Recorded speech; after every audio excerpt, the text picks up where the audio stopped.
It was a Tuesday, I think, sometime in late spring, maybe 2012. I was 12, all awkward limbs and a desperate need to be anywhere but on the high street with my mom and Nan.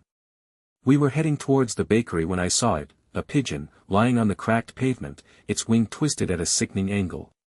A man was yanking a dog away, muttering apologies, but the damage was done. The pigeon was a mess, barely breathing.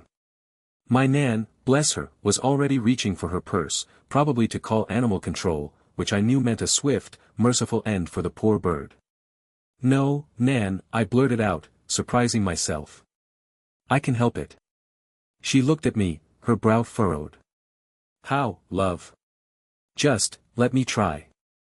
I gently scooped the bird into my hands. It was surprisingly light, its heart thrumming a frantic rhythm against my palm. I remembered my Nan's shop was just around the corner, always stocked with boxes. "Nan, can you grab a box?" "A small one." Back home, the garage became a makeshift infirmary. I named him Percy. I cleaned his wounds with antiseptic wipes, fed him mashed up bread and seeds, and talked to him in hushed tones. For weeks it was my secret project. He'd hop around the box, his silvery eyes, unlike any pigeon I'd ever seen, watching me with a surprising calmness. Then, one afternoon, I took him to the garden. He fluttered, then hopped, then, with a surge of effort, flew to the fence. He looked back at me, a long, steady gaze, and then he was gone. I was heartbroken, but also proud. A year later, I was sitting at the dining room table, staring out the window. A large pigeon, magnificent and sleek, landed on the lawn. It hopped closer, its silvery eyes locking onto mine. It stayed there for a good 15 seconds, an eternity for a bird. Then, it flew to the roof and made a nest. I swear, it was Percy. He'd remembered. He stayed for a few years, a silent, feathered guardian of our garden, a constant reminder of a small act of kindness that, somehow, came back to me. It was 2019, and I was 22, just graduated college and landed my first real job. I was renting a small apartment in a decent neighborhood, and my landlord, Mr. Henderson, was a real piece of work. He was this older guy, always nickel-and-diming us tenants, and I knew he was just waiting for us to move out so he could try and skim our security deposits. My lease was up, and I'd found a new place. I'd kept my apartment spotless, took pictures of everything before I moved my last box out. Mr. Henderson, true to form, sent me an itemized list of deductions a week later. Carpet cleaning, wall repair, excessive cleaning fee. All total bullshit. The carpet was practically new, the walls were pristine, and I'd left the place cleaner than I found it.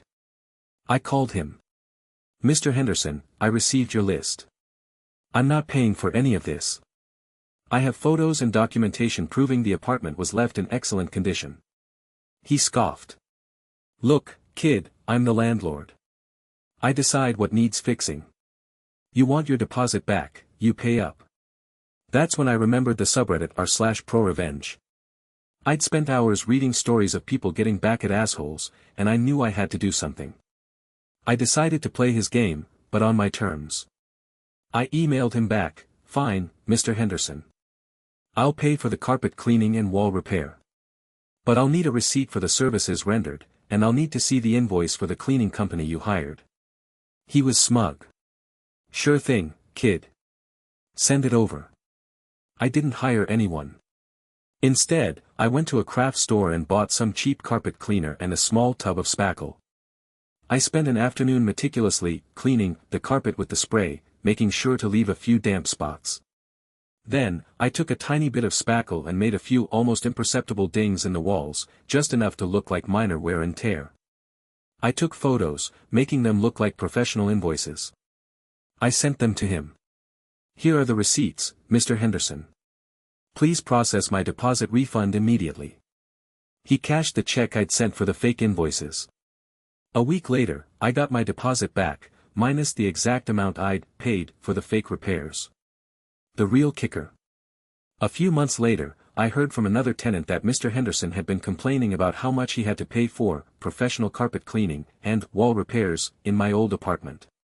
He'd apparently tried to claim those costs on his taxes as business expenses, but since he couldn't produce actual invoices from a company, they were rejected. He'd ended up paying for the fake services out of pocket, thinking he was being clever. I just smiled. Sometimes, the best revenge is letting the villain be their own undoing. I, 27F, have been with my husband, M, 29M, for 9 years. We have 6 kids together. I met him when I was very young, and sometimes it feels like I blinked and suddenly I'm married, overwhelmed, and questioning how I even got here.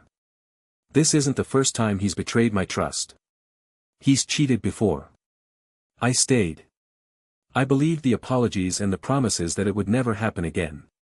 I own that choice. What makes this harder is that outside of our marriage issues, he has generally been a good dad.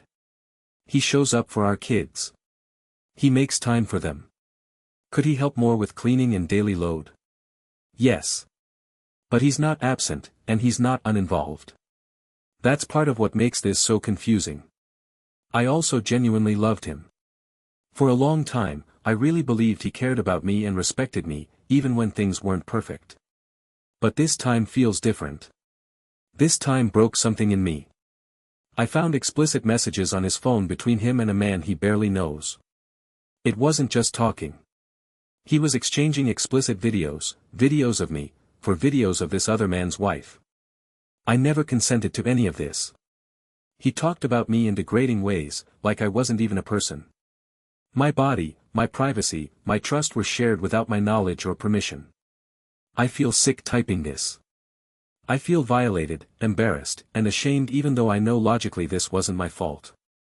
The person who was supposed to protect me is the one who exposed me. I don't even know how to tell anyone in my life what happened. I keep replaying every red flag I ignored and every excuse I made because I thought, keeping the family together, mattered more than my own dignity. Now I don't recognize myself anymore. I don't know what to do next. I don't know how to process this or how to even begin rebuilding myself after something like this, especially when the person who hurt me is also the father of my children and someone I once trusted. I finally told him I was leaving. He begged, he cried, he promised it would never happen again. But the damage is done. I've filed for divorce and am staying with my sister, Kay. It's the hardest decision I've ever made, but I have to protect myself and my children. I'm starting therapy next week. It's a long road, but I'm determined to heal and find myself again. So, I work at this mid-sized accounting firm. It's not glamorous, but it pays the bills. My boss, Mr. Henderson, let's call him H, is a character. He's one of those guys who thinks he's a motivational guru, but mostly he just makes everyone miserable. He's got this thing about dedication and going the extra mile. Usually, this translates to him expecting us to stay late without extra pay. Last week, we had a big client deadline looming.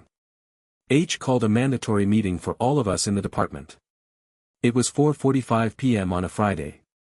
"All right team," he boomed, pacing the room, "this client is crucial. I need everyone to be here, working diligently, until this project is complete. No one leaves until it's done. This is about commitment." My stomach sank. I had plans. My sister Kay was having her 30th birthday party, and I was supposed to be there. I'd already told H weeks ago that I had this commitment. He'd waved it off, saying, "We'll see how things look closer to the date." So, there we were. 5 p.m. H is beaming. "Let's get this done," he chirped. I pulled out my phone and texted Kay, "So sorry, stuck at work. H is making us stay. We'll be there as soon as I can." The hours ticked by. 6 p.m. 7 p.m. People started to get antsy. H kept patrolling, offering platitudes. Around 9 p.m., Kay texted, "Where are you? We're doing the cake now." I looked at H, who was busy micromanaging someone's spreadsheet. I pulled out my laptop, opened a blank document, and started typing. I typed about the project, about the client, about the importance of accuracy. I detailed every single step I was taking, every calculation, every cross-reference. I was being diligent. I was going the extra mile. 10 p.m. 11 p.m. People were practically falling asleep at their desks. H was starting to look frazzled. He kept glancing at the clock. Midnight. H finally cracked. Okay, everyone go home. We'll pick this up first thing Monday. I saved my document. It was 40 pages long. I walked over to H's office. Mr. Henderson, I said, holding out the printout, I finished my part. I followed your instructions exactly. I stayed until the project was complete, and I documented every single minute of my work to ensure thoroughness and accountability. I'll need to be compensated for all overtime hours, of course.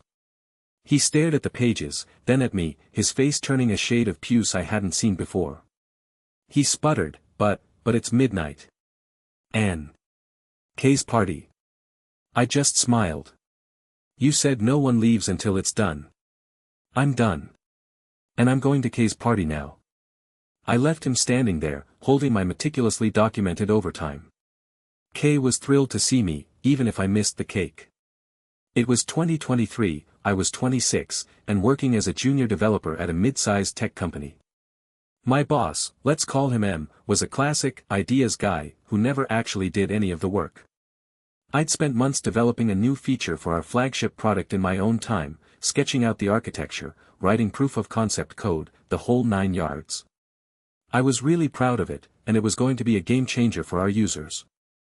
I scheduled a meeting with M to present my idea. I walked him through the mock-ups, explained the technical implementation, and showed him the potential ROI. He seemed impressed, nodding along, saying things like, brilliant, absolutely brilliant. He asked me to put together a more formal proposal and said he'd take it to the higher-ups. I was ecstatic. A week later, M called me into his office. He had a huge grin on his face. Great news, he announced. I pitched your idea to the execs, and they loved it. They're greenlighting it immediately. I'll be leading the project. My jaw dropped. Wait, you'll be leading it? What about me? M waved a dismissive hand. Oh, we'll find a role for you, sure. Maybe some junior tasks. But this is a big initiative, and I need experienced leadership. He then proceeded to outline his plan, using my technical details and my projected ROI, all while barely acknowledging my contribution. He had stolen my idea, lock, stock, and barrel. I was furious, but also felt completely helpless. I didn't have anything in writing, just my word against his. I spent the next few days stewing, replaying the conversation, feeling sick. Then, I remembered something. Our company had a strict policy about intellectual property. Any work done on company time, or using company resources, belonged to the company. But anything developed entirely on my own time, with no company resources, was mine. I'd been meticulous. All my design documents, my code, my research, it was all on my personal laptop, saved to my personal cloud storage. I hadn't used a single company server or even my work computer. The next morning, I walked into HR. I calmly explained the situation, providing them with dated documentation of my personal project, including timestamps and personal cloud storage logs. I also pointed out M's own admission in his meeting with me that he was taking my idea and leading the project. HR launched an investigation.